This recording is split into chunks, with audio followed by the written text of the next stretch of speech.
Assalamualaikum warahmatullahi wabarakatuh. Kembali lagi bersama saya Prasetya Fadi Aditya dan rekan saya Alika Nugraha yang selama 30 menit ke depan akan menemani Anda dengan cerita-cerita menarik di sepak bola hanya di propaganda program sepak bola. untuk Anda. Mantap sekali Kak, di episode sekarang kita langsung aja ya karena di kantor sebelah ada yang ngaku-ngaku ini. Aduh, Kerjanya kenapa siang. jadi ada rahasia kantor dibuka? Jadi kayak saat ini pergantian pemain itu udah jadi bagian integral gitu Kak dalam sebuah taktik tiap kesebelasan. Tujuan pergantian pemain zaman sekarang tuh beda banget dari pergantian pemain dulu waktu diberlakukan gitu. Dulu itu mereka yang masuk menggantikan pemain lain bisa bertujuan buat mengganti cedera, buat yang sekarang ya. Buat mengganti pemain yang cedera, mengubah taktik atau cuma buang-buang waktu aja. Meskipun lebih baik membuang waktu Daripada membuang jin. Karena kayak nggak ada aktivitas lain gitu ya. Kenapa harus membuang jin? Kan kasihan ya, kan jinnya pasti punya keluarga.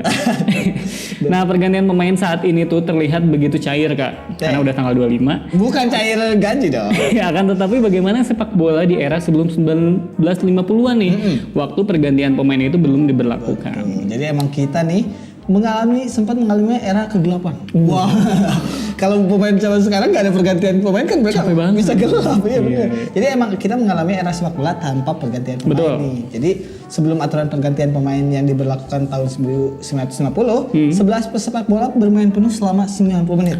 Tidak peduli kondisi fisik mereka sedang bagus atau sedang cedera. Jadi kalau ada yang cedera, ayo bangun lagi. Masih bisa berdiri nggak? Karena tidak ada yang bisa diganti. Nah, Betul. ini yang membuat jumlah pemain dalam satu kesebelasan itu tidak sekebuk saat ini. Segemuk siapa kalau boleh tahu? Ini tuh gemuknya bukan body shaming dong. Gemuk ini Besar, banyak. besar ya, Iya. Nah, pasalnya pelatih umumnya hanya menurunkan pemain yang itu-itu saja. Ya karena tidak ada pergantian pemain. Jadi yang jago-jago aja gitu juga istilahnya. Hal ini juga berpengaruh pada nomor punggung si pemain, Nomor punggung pemain, yang terkesan tetap dan tidak berganti-ganti. Ini karena Hitman tidak punya nomor punggung selain nomor 1 sampai 9. 1 sampai 11 bahkan jadi identik. Nah sejatinya pergantian pemain di sepak bola ini tuh udah ada sejak 1850-an. Jadi sebenarnya udah pernah ada, tapi waktu itu pergantiannya sebelum pertandingan dimulai. Oke. Jadi ada line up yang diganti. Alasannya sederhana yaitu si pemain tidak datang ke pertandingan gitu. Telat atau segala macam. Ya, ini tercatat ketika Eton College menggunakan pemain darurat karena salah satu pemainnya tak datang ke lapangan. Aduh, Katanya sih kemana dia? diculik. Gak ikut-ikutan ya. itu masih di Nah, emang di level internasional ini juga pergantian pemain pernah terjadi. Betul. Tepatnya pada 15 April 1889 nih antara Wales versus Skotlandia. Dan kiper Wales si Jim Traynor ini namanya tidak datang. Jadi si Wales pun akhirnya harus mencari kiper lokal yang ada di sana. yang ada di situ. Betul, dan dia adalah namanya Alfu, seorang pemain yang amatir. Kan ya seadanya aja. Kayak kita pas futsal. Kalau ada kurang pemain ada anak kecil, jang. Bocil sekarang bocil. Nah ini nih soal pergantian pemain pertama di sepak bola. Oke. Jadi setelah Wales sama Skotlandia, pergantian pemain itu memang belum jamak dilakukan. Bahkan berpuluh-puluh tahun selanjutnya pun nggak jamak gitu. Nah pergantian pemain pertama ini tercatat atas nama Richard Göttinger yang masuk menggantikan Horst Eckel dalam pertandingan antara Jerman Barat melawan negara bagian Saarland. Oh, ini apa Jalan ya? Piala Dunia 1954. Mungkin ini negara bagian di Jerman kayaknya ya. Belum satu ya. Nah, baru 4 tahun kemudian aturan pergantian pemain mulai diadopsi sejumlah liga di dunia gitu.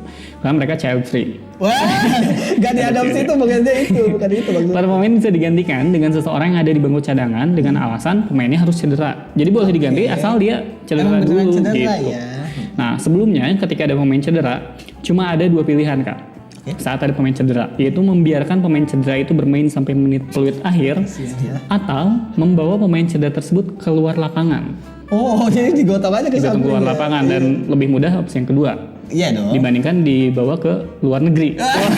Itu lama lagi ya, keluar lapangan aja jadinya. Nah, ini sementara itu si Federasi Sepak Bola Inggris tidak mau gegabah nih menerapkan aturan pergantian pemain ini. Betul. Jadi mereka ini menunggu bahkan sampai musim 1965, 1966 nih. Iya, waktu zaman PKI ya. Wah. Kebetulan ini kita syuting 30 September ya. September. Agar jadi aturannya itu berlangsung lama nih hingga akhirnya bisa diterapkan di liga mereka. Betul. Nah, alasan yang dikemukakan nih sama mereka ini cukup bikin dahi berkerut. Karena tuh kompetisinya biar berjalan seketat mungkin. Mungkin seketat baju mahasiswa STPD ya. Ketat banget. Ya, ketat banget. Nah, seperti liga lain, si FA ini sebenarnya membolehkan satu pemain sebagai pengganti ketika ada yang cedera. Tapi ya itu tadi mungkin ya dia harus meregulasinya banyak gitu sampai akhirnya menerapkan aturan yang pasti. Aturan yang pasti bener banget ya. Nah, tapi aturan ini tuh biasa dibengkokkan sama sejumlah kesebelasan. Rebel. Salah satu yang terkenal adalah manajer Leeds United. Namanya Don Revie yang meminta pemainnya berpura-pura cedera agar ia bisa menggantinya dan membuat perubahan. Taktik ya. Taktik gitu. Nah, lalu pada musim 1967-68, FA pun membolehkan pergantian pemain atas alasan taktikal. Jadi nggak cuma cedera doang, tapi taktikal pun sekarang boleh. Karena itu si Don Revie tadi pura-pura biar pemainnya cedera. Nah, di Liga Inggris ada yang bernama Kate Peacock menjadi pemain pertama yang masuk ke lapangan sebagai pengganti. Ini dan ini ya, pemain pertama yang rambutnya diwarna ya? Bukan di Peacock. Peacock ini merak dia. Bukan, ini namanya Peacock. Nah, di hari yang sama Bobby Knox juga menjadi pemain pengganti pertama yang mencetak gol di Liga Inggris. Kala waktu itu Barrow menghadapi Wrexham. Jadi sejarahnya nih pemain-pemain pengganti ini. Nah, pada musim tersebut si Knox ini juga menjadi pemain pengganti pertama yang bisa menahan tendangan penalti. Hebat banget ya. Nah, soal mengganti pemain buat keperluan taktik pada era itu kan jarang dilakukan ya, kecuali sama Don Revie. Kebanyakan manajer pada akhirnya meskipun dibolehkan untuk taktikal, tapi tetap ngegantinya tuh cuma karena cedera aja. Tapi tidak dengan West Bromwich Albion. Jadi saat tim lain mengganti kiper dengan non kiper, West Bromwich Albion menggantinya dengan membayar fidyah. Karena dia nggak puasa. Bukan bisa ganti dalam perihal agama itu dong. Jadi ini kayak pada musim 65-66 ini dia tuh cuma melakukan 7 pergantian dari 42 pertandingan. Jadi cuma di 7 pertandingan doang ya berarti. Sementara setelah alasan taktik dibolehkan, jumlah pergantiannya mencapai setengah jumlah totalnya, berarti sekitar 21-an pergantian. Kebayang gitu. Itu pemainnya yang 11 gak diganti-ganti. Fisiknya kayak gimana ya? Asli.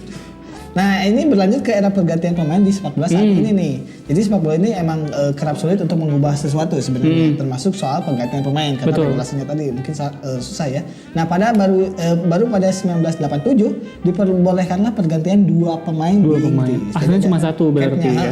Ini pun karena tekanan yang dilakukan manajer dan tim karena biasanya mereka mengganti kiper yang cedera dengan pemain non kiper. Benar. Karena mungkin dulu belum kepikiran buat ngeganti kiper sama kiper ya. Betul. Nah, sejak saat itu di base ada 2 pemain pengganti buat tim yang atlet yang kiper dan juga non kiper. Iya benar. Nah, pada 1990-an tim boleh membawa 3 pemain cadangan, tapi cuma 2 yang boleh dimainkan. Nah, lalu pada Premier League musim 1994-95 barulah diperbolehkan menggunakan 3 pergantian. Meski yang satu hanya boleh untuk mengganti kiper, sementara yang 2 lainnya mengganti Oli. Wah, ganti Oli.